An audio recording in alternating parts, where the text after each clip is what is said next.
Yes, this is part 2 of chapter 1 chemical reaction and its equation। तो first part में हमने आपको बताया था केमिकल रिएक्शन क्या होते हैं और किस प्रकार से केमिकल रिएक्शन होता है, और हमने कहा था कि हम पार्ट 2 में बैलेंस्ड केमिकल इक्वेशन के बारे में पढ़ेंगे। तो आइए इस पार्ट में हम पढ़ते हैं। तो है how to balance chemical equations. चलिए इसको देखते हैं।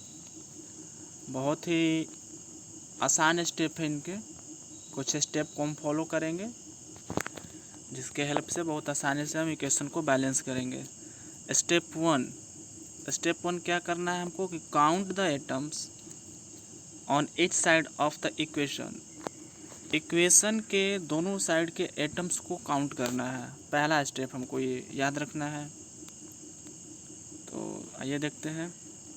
जैसे यहाँ पे लिखा हुआ है स्टेप 1 में asset plus O2 gives SO2। तो हम क्या करेंगे, ऊपर दिख रहा है आपको count the atoms on each side of the equation. देखिए हीट एंड ट्रायल मेथड हम यहाँ काउंट कर रहे हैं। आपको दिख रहा है स्क्रीन पे रिएक्टेंट साइड में S जो है 8 एटम्स कंटेन किया है, ऑक्सीजन जो है 2 एटम्स हमने यहाँ लिख दिया है 8 और 2। या प्रोडक्ट साइड में ये जो है S है सिंगल है 1 है और ऑक्सीजन 2 है। Oxygen reactant and product side में बराबर है। हमें बैलेंस क्या करना है, तो हमें सल्फ़र को बैलेंस करना है। ठीक है, देखिए कैसे करेंगे। तो इसके लिए सबसे पहले हम ध्यान देंगे कोफिशिएंट इसके। ये हमेशा ध्यान रखेंगे कि हम उसके कोफिशिएंट को चेंज करेंगे। एलिमेंट्स के लास्ट में लगने वाला जो प्रोडक्ट बनता है जैसे O2, तो ये इसके हम O2 को 2 को नहीं हटा सकते हैं क्योंकि वो प्रोडक्ट चेंज हो जाएगा। O3 कर देंगे तो कोई अलग सब्सटेंस बन जाएगा। हम इसके कोफिशिएंट को चेंज करते हैं, ये हमेशा ध्यान रखना है। आपको ये ब्रैकेट बना के दिखाया गया कोफिशिएंट कहाँ लगेगा। तो हमने ऊपर देखा count the atoms on each side of the equation, step 2 का एकदम देखिए एसेट था। तो क्या किया, हम प्रोडक्ट साइड में सल्फ़र के एटम्स को बैलेंस करना था, तो हमने S का कोफिशिएंट 8 लिख दिया।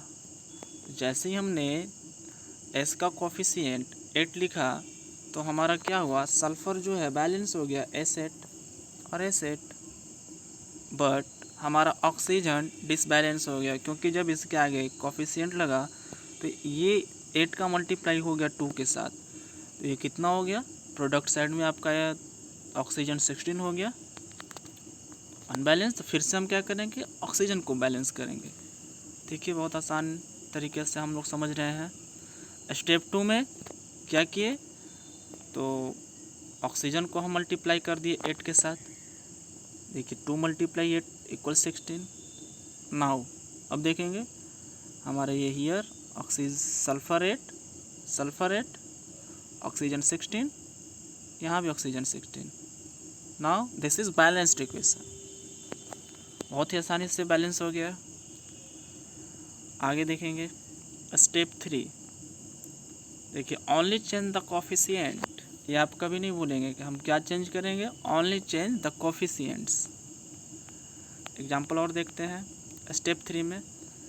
जैसे S2 + O2 गिव्स H2O। देखिए मैंने यहाँ बैलेंस कर दिया पहले। S2 + O2 gives H2O।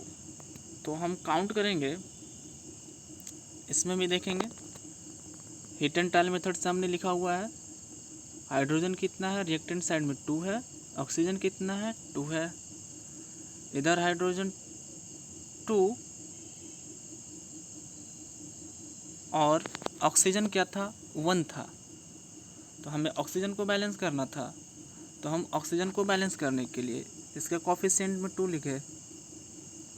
तो क्या हुआ, ऑक्सीजन तो बैलेंस हो गया बट 2 के साथ मल्टीप्लाई हो गया हाइड्रोजन का भी, तो हाइड्रोजन के एटम 4 हो गए। तो इस प्रकार हाइड्रोजन अनबैलेंस हो गया। देन हम हाइड्रोजन को भी बैलेंस कर देंगे। तो हमने क्या किया, रिएक्टेंट साइड में H के भी कॉफिशिएंट में 2 लिख दिया, H के कॉफिशिएंट में हमने 2 लिख दिया। देखेंगे यहाँ पे, अब देखिए यहाँ पे आपका हाइड्रोजन जो है 4 हो गया, इधर भी 4, ऑक्सीजन 2, इधर भी oxygen 2। This is balanced equation. Next step 4, यहाँ ध्यान देना है, step 4 dealing with polyatomic ions. कभी कभी हमारे सामने समस्या आ जाती है, पॉलीएटॉमिक आयन आ जाते हैं, उनके साथ कैसे डील करें। जैसे पॉलीएटॉमिक आयन देखेंगे यहाँ पे CSO4 NaNO3 फिर CaNO3 twice plus Na2SO4। Class 9 में पढ़े थे पॉलीएटॉमिक, एक से ज़्यादा एटम कंटेंट करते हो पॉलीएटॉमिक होते हैं। तो काउंट द पॉलीएटॉमिक, ऐसे ही करेंगे। हम पॉलीएटॉमिक को डायरेक्ट काउंट कर रहे हैं, कितना आसानी से देखिए। यहाँ कैल्शियम 1, रिएक्टेंट SO4 क्या है, ये दोनों को ले रहे हैं, पॉलीएटॉमिक है, ध्यान दीजिएगा, इसलिए हम SO4 दोनों को एक साथ लिए। SO4 भी 1 है, Na 1, NO3 1। प्रोडक्ट साइड में कैल्शियम 1, SO4 1, Na2, NO3 क्या है आपका 2 है, ठीक है। तो अब हम देखेंगे क्या बैलेंस करना है हमको। तो सोडियम इधर Na और NO3 को बैलेंस करना है। तो क्या करेंगे, देखिए बहुत सिंपल, हम रिएक्टेंट साइड में 2NO कर दिए, सॉरी 2NaNO3। हियर 2 का मल्टीप्लाई हो गया, 1 मल्टीप्लाई 2 इक्वल टू NO3 का भी 2 हो गया, दोनों हो गया 2, रिएक्टेंट साइड और as well as product side, both side में क्या हो गए, सेम हो गए। 2Na इधर भी, 2Na इधर भी, 2NO3 इधर भी, 2NO3 इधर भी। इस तरह से हम पॉलीएटॉमिक आयंस को काउंट करके बहुत आसानी से बैलेंस कर लेंगे। चलिए एक और कर लेते हैं, काउंट ऑल द एटम्स, सभी एटम को काउंट करके। जैसे CH4 plus O2 Ca2 plus H2O दिया हुआ है, हम लिख लिए, carbon hydrogen oxygen, carbon hydrogen oxygen. Reactant और प्रोडक्ट साइड दोनों तरफ के हम एटम्स को काउंट करें तो देख रहे हैं यहाँ पे carbon 1, hydrogen 4, hydrogen 2, oxygen 2। Here oxygen 2 plus 1 ये भी है, 3 ऑक्सीजन है। तो हमें बैलेंस करना है हाइड्रोजन और ऑक्सीजन को।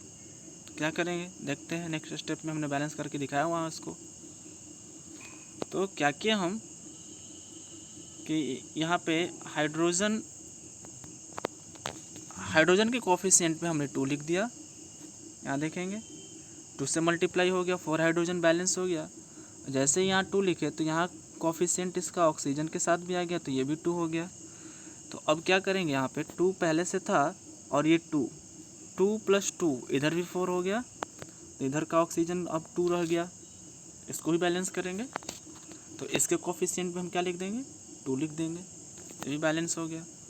देखेंगे हमने लिखा हुआ है, देखिए इसके भी कोफिशिएंट पे हमने 2 लिख दिया। तो अब क्या हुआ, आपका बैलेंस हो गया, ऑक्सीजन 4 हो गया, इधर भी oxygen 4, hydrogen 4, hydrogen 4, carbon 1, carbon 1। That's all about balanced chemical equation. मुझे उम्मीद है आपको अच्छे से समझ में आया होगा। यदि आपको इस वीडियो से थोड़ा सा भी बेनिफिट हुआ होगा, समझ में आया होगा, तो आप इस चैनल को सब्सक्राइब, लाइक और शेयर ज़रूर कर देंगे। Thanks for watching.